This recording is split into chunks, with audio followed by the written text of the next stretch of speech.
I guess I'm going to have a really busy next couple hours because there's a lot of stuff that's available that I need to get out there to, I guess, my followers. And please, if you can, I'd appreciate it if you would, on all of my videos that you view, either like, dislike them. I encourage you to share them to get the word out, and also obviously if you're not a subscriber, to subscribe. Now back to regular business. Maxine Waters is a congresswoman out of Los Angeles area. They attempted to get her when the Republicans had somewhat control of the legislatures by redistricting her area. And then when they realized they couldn't get her, what they did is they kind of rolled another, I'll call it black controlled district in order to attempt to reduce the number of black representation. Now, in California, Hispanic representation has been growing by leaps and bounds, okay? So in order to try to reduce the power of the minorities in the state of California, there was like an attempt at massive redistricting. Now, they did get, well, actually, they did get a portion of another minority representatives district, but she came out totally unscathed. Now, that being said, I don't agree 100% with everything that she goes about, and sometimes I think that she absolutely doesn't know what she's talking about. But in this one, this woman is like a dog with a bone. She is not going to let this one loose. She is 100% out to get Donald Trump and pretty much any way she can. She is showing the backbone that the Democratic Party should have shown. I just wish she hadn't been such an ardent supporter of Clinton, and she's been a supporter of Clinton ever since Clinton first announced back in like 2007. So if she had shown that same fervor for getting the right thing done as far as the Democratic Party was concerned, the election might have turned out different. But that's sour grapes. It is what it is. Trump's in, and now she's doing everything to expose his ass. Here's her interview on AM Joy this morning. No, it's classified and we can't tell you anything. All I can tell you is the FBI director has no credibility. There's nothing about him that I would want to be involved with.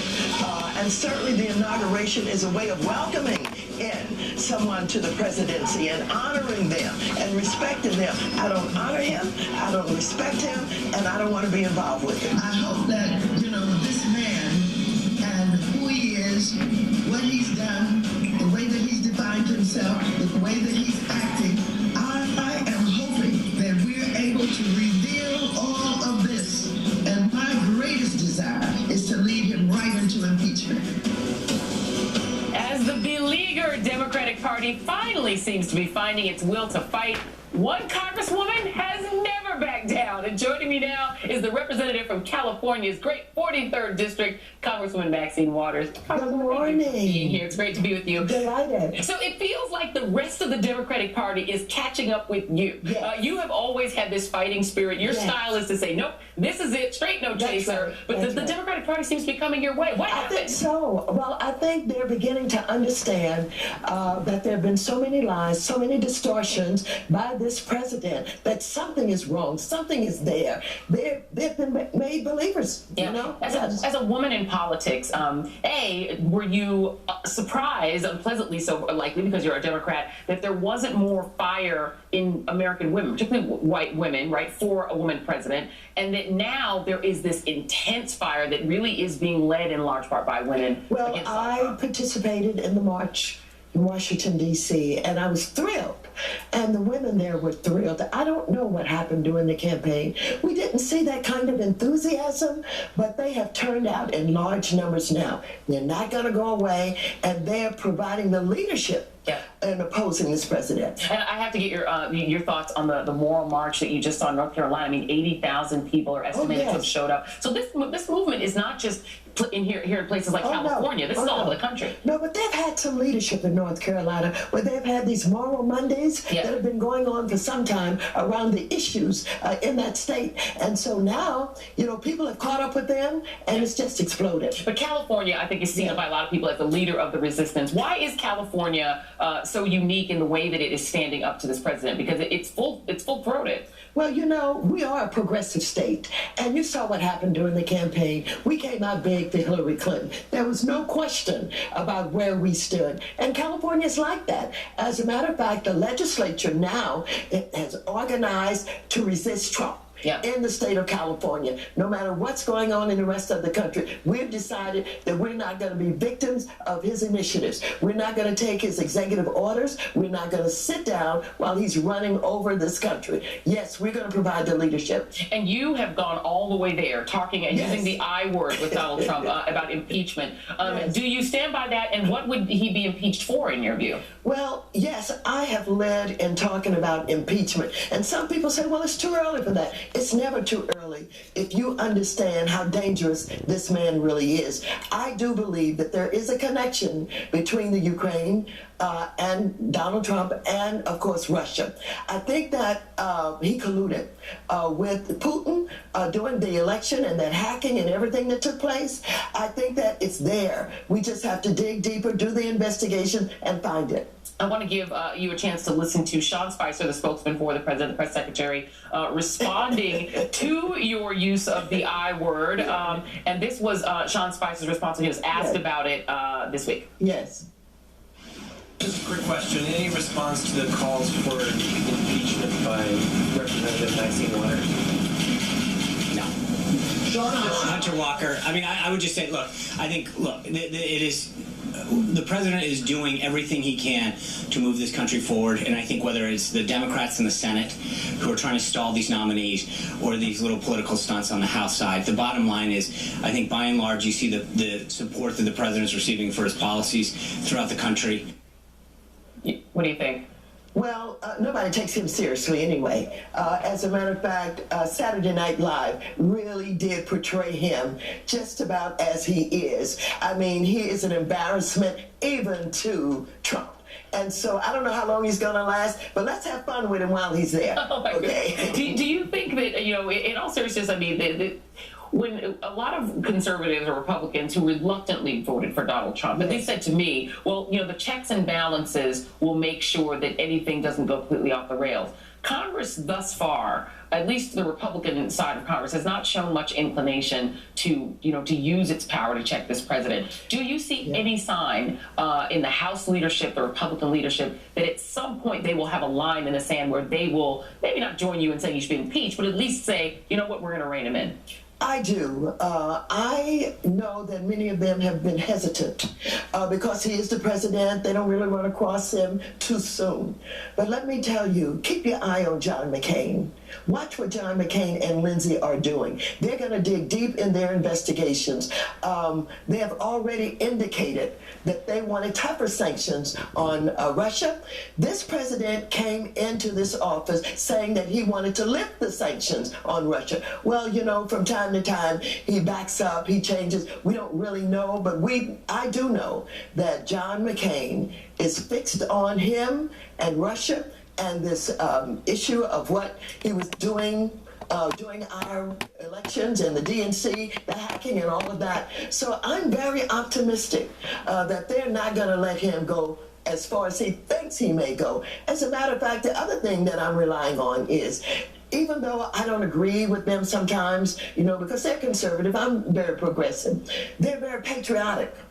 And so when you talk about Russia undermining our democracy, I think the more we find out about how they did it, who was involved in it, what was Manafort's role, all of that. I think you're going to see Republicans coming online to say, wait just a minute, enough is enough. But did it surprise you that they both supported Rex Tillerson, voted for him? No, I'm not surprised. I think what they did was they supported all of his nominees, basically, because they want to send a message. This is not personal. Yeah. We'll go along with some of what he's doing, but don't be fooled by that. Yeah. I think that they're coming after him. I have to ask you, as a woman of color, a black woman who has been in this Congress for so many years and seen so many things come and go, the presence of Stephen Bannon in the White House, the presence of Stephen Miller, knowing their views and their backgrounds, and the elevation of Jefferson Sessions to be the Attorney General. What do you make of that? How does it make you uncomfortable to know that they're there in the White House? Well, this president has been sending the dog whistles to all of those people, all during the campaign, so I'm not surprised.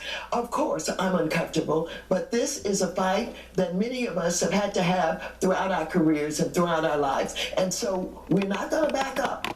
We're going to fight them because we know their histories, we know their background, and we know what they have done. They are guilty of all kinds of discriminatory actions, and so we're going to fight against them. We're going to push back, and that's what we have to do. Would you take a meeting if Stephen Bannon was in the meeting?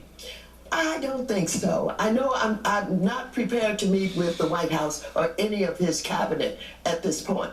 I think it is not comfortable for me to sit down with people that I know don't like me, don't respect my culture, don't respect my people, and so I'm hesitant to meet with any of them at this point. Let's have the fight. Let's have the confrontation. And if, because they're in leadership, that they want to show that they mean well, that they're uncomfortable with what they've done in the past, and they want to change, then perhaps. Do you think Jeff Sessions could do something to change? Jeff Sessions is a throwback. This man comes to the Senate, and he's the same man now that he was when he came to the Senate. He's a throwback. Basically, he has been documented to be racist, and so I don't expect him to be any different. What I'm really worried about is this. He does not believe that the Attorney General should be involved with the police, local police stations and departments. Well, that's a problem, because if we had not been involved, the Attorney General, with what went on in Ferguson, we never would have seen any change take place there. There are many troubled police stations and police departments throughout this country, and I'm not here to say they're all bad, but there are problems, and the Justice Department needs to be in touch with them to help them get over some of what they've been doing in order to have, justice for all of the people in their jurisdictions. So. Well, Congresswoman Maxine Waters, thank you for welcoming us to your fair state. We are happy to be here in California with you, and we know you're going to keep fighting, so we're just going to keep watching. Well, thank you so much, and I'm really appreciative for you. Oh, thank you very much, Congresswoman. Appreciate you. All right, and coming up in our... All right, so Joy, Congresswoman Waters is, she ain't going to turn this loose, and people are going to rail against her, shout against her, but even if you don't agree with everything that she says and every position that she takes, you damn sure got to agree with some of them. So we're going to see what's going to happen. But as far as California leading the way, well, that's not all that unusual. California normally does lead the way as far as progressive politics are concerned. So this may come down to a battle between the state and the Fed, and again, the judiciary is probably going to end up getting involved in this one.